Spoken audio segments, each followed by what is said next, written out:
those mantas will come up and do backflips belly to belly with you guys. So it's not uncommon, you know, that they come over your head and then all of a sudden you get this big mouth coming back at your face.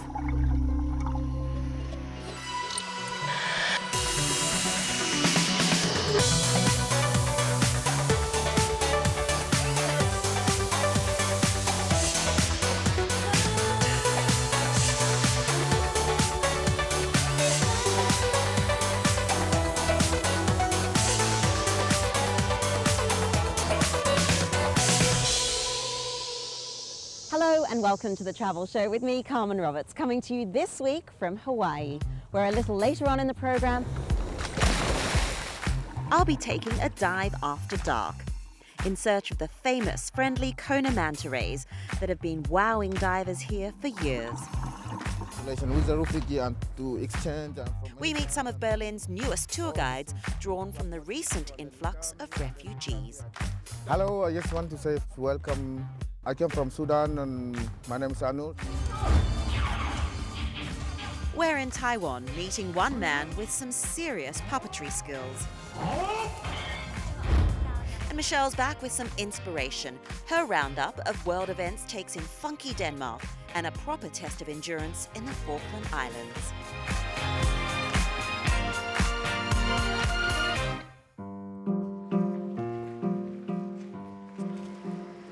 But first, this week we're off to Germany, which throughout history has attracted wave after wave of migrants. And now the latest group of arrivals, refugees, are settling there and telling their story to tourists, as Rajan's been finding out.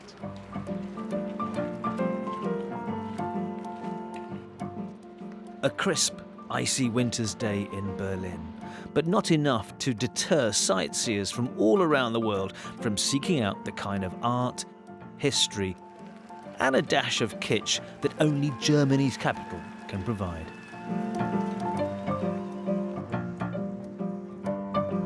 Kreuzberg has always been one of Berlin's edgier districts, buzzing with artists, activists, and bohemian types. Hello, I just want to say welcome. I came from Sudan and my name is Anur, so in German I came in March 2012. Now this district is the home to Refugee Voices, a solidarity tour which gives an insight into the experiences of Berlin's growing asylum seeker and refugee population. 1 million people migrated into Germany from war zones and troubled regions last year. Many abandoned crowded camps or lagers to head for Berlin. Why we choose here? Because here it's the Kreuzberg, it's the most people, their solidarity with the refugees. And all the people that need Al-Noor is 30 now and came to Europe in 2012 after being forced to flee university at home for protesting against Omar al-Bashir's regime in Sudan. It was very cold, as I told you, we cannot stay, so we decided to ask the people we need place to stay because we cannot stay in the cold, there's nothing. This square was from October 2012 to June 2014 occupied as a makeshift refugee camp by asylum seekers and activists, including Anur. Over here was where you had the information point, so that's where you could go and find out, why they were here, what their aims were. This British tour guide was living just 100 yards from here before the occupation and returned from a holiday to find it utterly transformed. She was intrigued and had a brainwave. During the summer, because everything was in the media about the refugee situation, a lot of tourists were asking me about the situation on my tours. And so I was telling the story, and people were really interested and really shocked. And I just thought, actually, this would be a really great walking tour because the refugee situation is reported, but the refugees aren't the ones who are telling the story, and it's their story to tell. Now we are going to the school to see another place. Lorna held workshops for potential guides. The first tours were listed on a Facebook page and immediately attracted interest. The guides aren't paid for legal reasons, but donations are welcome. The tours, though, don't always proceed smoothly. Of course, there is a negative reaction from some people, and that's largely because this has been in the media so much over the last year. People are more aware of it, and people are afraid. They're afraid of people coming here from different cultures, different religious backgrounds. People are afraid of terrorism, and that's one of the reasons that we do these tours, because actually we want to change people's attitudes, and this is really the best way of doing it, by giving these people a voice. No, you're welcome, and I'm so happy that thank you for everybody come who really would like to know, because this is for us. We have to explain all the problems, and we need to let other people know about the refugee situation in Germany here. In a nearby office space, a cooking group that started on the square outside has now become a fully fledged international supper club. Yes. Locals, and indeed Germans generally, are in a minority here. And how many people do you think you're going to cook for? For 40? 40 people, yeah? Between 40 and 50. Wow. Today, it's Syrian refugees serving up some native fare. Here we just share, we try to make it Syrian food, and other kind of food. And, all people take it, try talking about the food, about the life here, and maybe some local people help us, It's like community, one world without any border. It's not been an easy transition for many, and matters haven't been helped by reports of sexual harassment allegedly carried out by gangs of migrants in Cologne recently. Some of the refugees here feel uncomfortable. Barjat studied in Aleppo in Syria, but then had to do 2 years military service for a regime he couldn't condone. When civil war broke out, he defected and came via Turkey to Germany. He shared a rubber dinghy with 35 others for the treacherous sea crossing. Anybody who take this journey, it's not safe, but as Syrian, there's no other choices for us. Acclimatising to a new home has taken its toll too. Regular events like these help that transition. The plan now is to take the whole Refugee Voices concept to Paris and then London. I tell you what, it's not particularly cultural in the traditional sense, but this is more of an authentic experience of Berlin today than most visitors will ever get.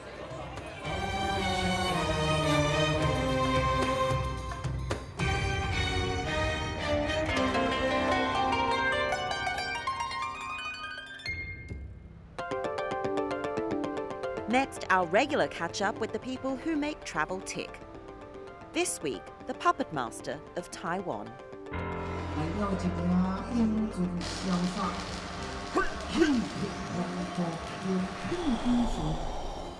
我本身本名叫做王银志，住在台南市盐水区，也是我们国际闻名的风炮的故乡。这个木偶的这个工作上，因为我对木偶有一种热爱的气氛，有一种热忱。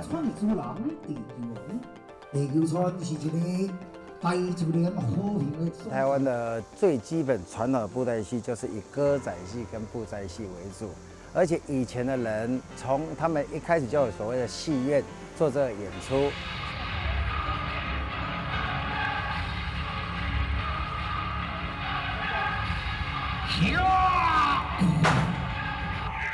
其实这个表演上，基本上我们是真的在舞台上没办法看到观众，可是呢，重点就是我们要专心去把我们的舞操好。至于说观众买不买单，就看观众个人。现在我们所在的位置就是盐水风炮的最主要一个，每次风炮手要放的地方就是盐水的武庙。今天会找这个地方，就是因为它是盐水有一个聚会场所，很重要的场地。我们节目就此开端。等一下后台的表演的时候，一定是一个乱况。这是一个很多人会去想去看后台表演的原因，因为他们说为什么每个工作者在后面做表演，可是好乱，可是为什么会乱中有序？其实不是哦，台湾有很多女艺师是都很出名、很有名的，只是说一般布袋戏就好像我们篮球一样，当然是如果是蓝丝的话，就基本上几乎都是蓝丝的超偶师啊。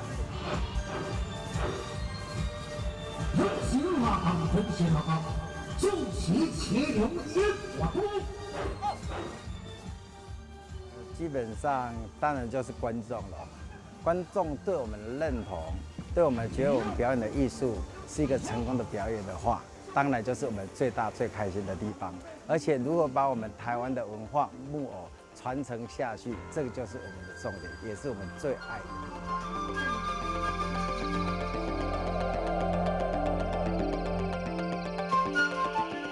Time now for your travel update. Brazil's carnival season got underway last week with very little sign that the spread of the Zika virus was keeping people off the streets. It's carried by mosquitoes and has been linked to a surge in brain malformations in newborn babies. In the town of Olinda, sometimes called Zika Ground Zero, performers and soldiers took the opportunity to hand out warning leaflets to people. 5 people have died in a large avalanche that buried 17 in the Austrian skiing destination of Tyrol. It was one of 19 reported in that region on the day and was said to be around 2 kilometres wide and 5 metres high. This season's been hit with several deadly avalanches, with 2 in the French Alps in January. To New York City, and it looks like Central Park will keep its traditional horse-drawn carriages, for now. A plan to restrict the numbers has fallen through. Some people had argued the practice was cruel, partly because horses have to take tourists on crowded city streets. And traditionally, this time of year, the ice festivals of Japan and China do a roaring trade. But what about this ice park just opened in New Hampshire? It's taken 5 million gallons of water and nearly 250,000 icicles to make this castle with slides, mazes and canyons. Be quick though, once the cold season ends, you might find the going a bit soggy. Well, stay tuned, because coming up on the Travel Show, Michelle's back with some of the best events on the travel calendar. This week, taking in Western Australia, the Scottish Highlands and the Caribbean. And back in Hawaii, I'm trying to get up close and personal with one of the Pacific Ocean's most sociable residents.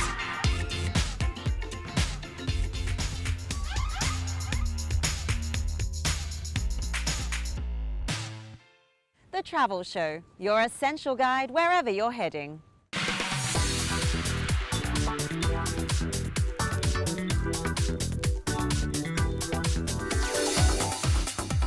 Hello, I'm Michelle Yana-chan, your global guide with top tips on the world's best events in the coming month. Ahead, they'll be playing with time in Australia, throwing a birthday party in Zurich and racing against the clock in the Falkland Islands.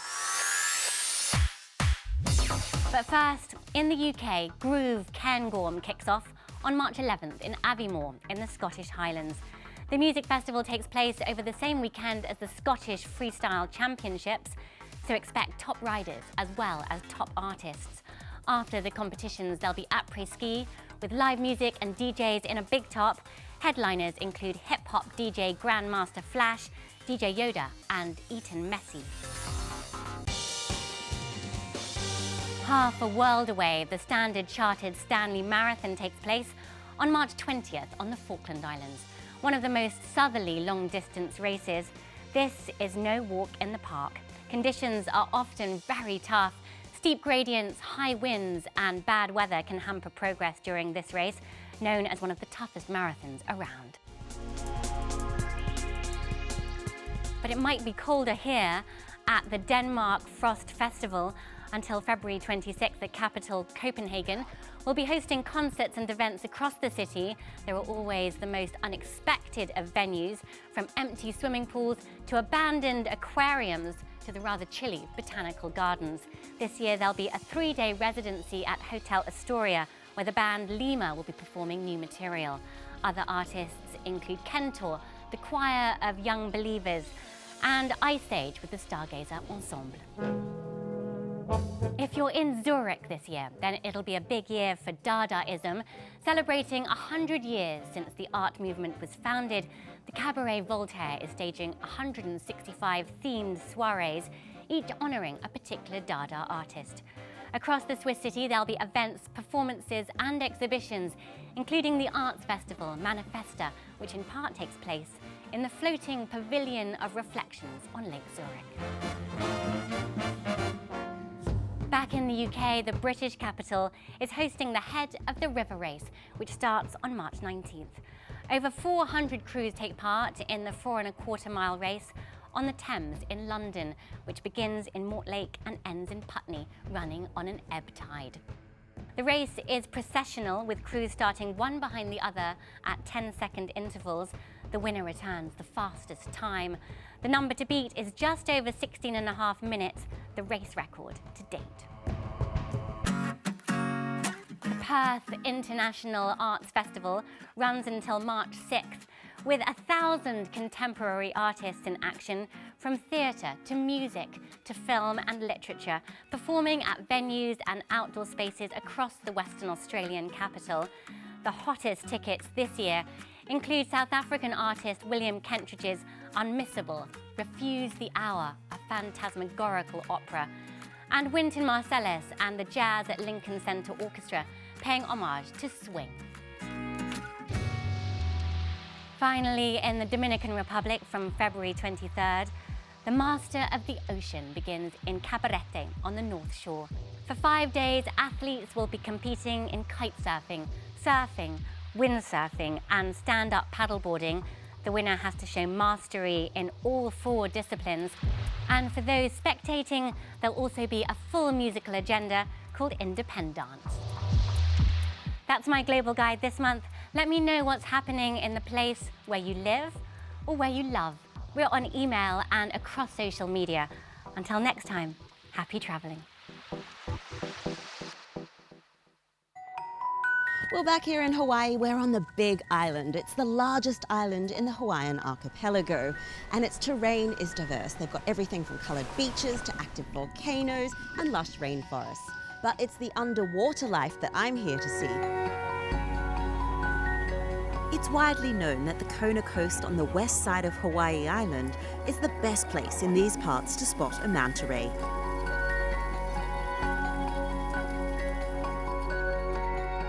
And so I'm jumping on board one of the hugely popular nighttime boat tours to try and come face to face with one of these amazing sea creatures.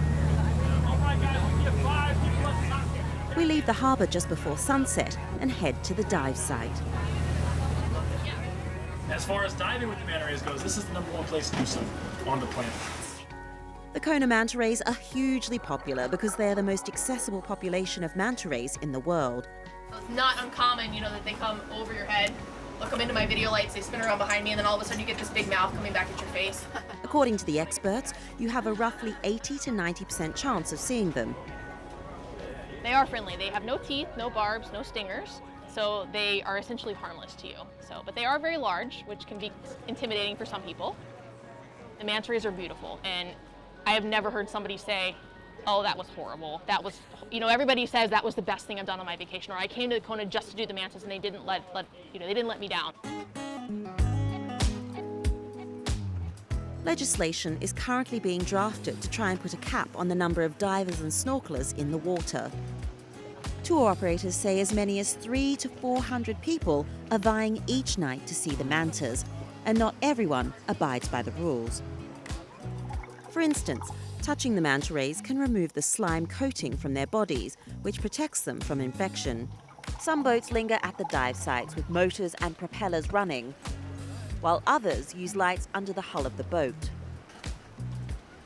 The manta rays are attracted to the light and could get caught in the propellers. I've been doing this for over a decade, and seeing these same mantas over and over and over again, we're able to document things about their lifestyle, and we're also able to document how and what they're being injured from. So in 2014, we had a really busy summer, lots of anchor lines, lots of stuff, and over half of our injuries came from the tourism industry. So that's kind of we were able to say, hey guys, wait a second, we need to change something here. This is not working. There you go. Get that as tight as it can go. We'll probably loosen it up a little bit. On the night of our tour, Around 20 boats are crowded around the blue lights that are being dropped into the bay. But our operator is an accredited company. Have a good time, guys. You too. One which says it actively avoids any damage to the rays and even helps with their protection. I've never done a night dive before, so I'm kind of nervous, but I'm also really excited. I really hope we see a manta.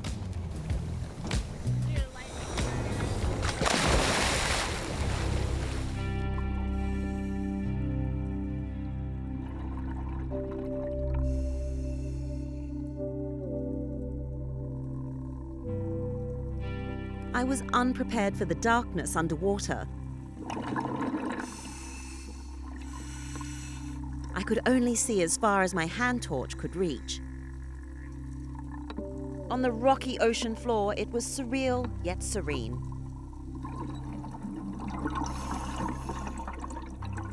No sign of any mantas, though. Just Frank the eel.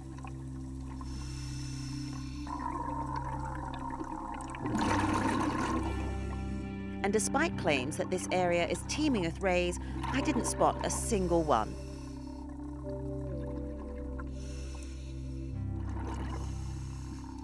Perhaps it's a symptom of the overcrowding and current bad practices at these dive sites. Or maybe it was just our bad luck. So I'm really disappointed we didn't see any mantas, but that's nature, I guess. It's sporadic, it's hit and miss. Sometimes you might see them, sometimes you might not. New rules to limit the impact of visiting divers are being drawn up by the state authorities here. There's talk of a permit system and a requirement for boats to operate in shifts. Measures like those, it's hoped, will make an encounter more likely, prevent damage to the rays, and ensure they're still here when I come back to try again. Well, that's all we've got time for this week. Coming up next week, we're on the backwaters and up the trees of one of India's most picturesque states. Henry visits Kerala to find out why your houseboat holiday may not be as green as you think. All the houseboats actually leave about the same time, so these small riverways get packed and act like superhighways. And he puts his climbing skills to the test against Kerala's brightest and best. Making my way up there. I think a few more minutes, bear with me. And don't forget, you can follow us in real time on our social media feeds. The details should be on your screen now. But until next time, from me, Carmen Roberts, and the rest of the Travel Show team here in Hawaii, it's goodbye.